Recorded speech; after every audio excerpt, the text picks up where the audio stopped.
Vote চাইতে আসছে, আপনারা কি একটুও ভোট দেবেন তাকে? তাহলে সেটা আপনাদেরকে মনে রাখতে হবে।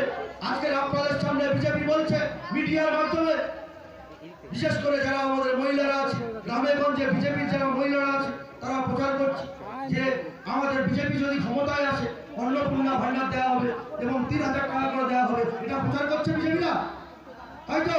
কিন্তু আমি একটা বলে যাই, আমার মহিলা কর্মীরা যারা আছে, আমাদের তৃণমূল কংগ্রেসের কর্মীরা আছে, তাহলে যদি বিজেপির দেওয়ার ক্ষমতা থাকে, ভারতবর্ষের ক্ষমতায় কে আছে?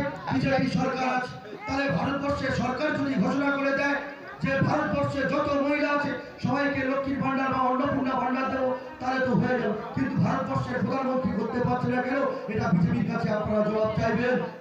আজকে 17 রাজ্যে বিজেপি ক্ষমতায় আছে, কোন একটা রাজ্যে এখনো পর্যন্ত লক্ষ্মীর ভান্ডার করতে পারেনি কেন? মির্জাপুর শুভেন্দু অধিকারী, সুকান্ত মজুমদার, শ্রমিক ভট্টাচার্যের কাছে আপনারা কই পাচ্ছেন চাইবেন?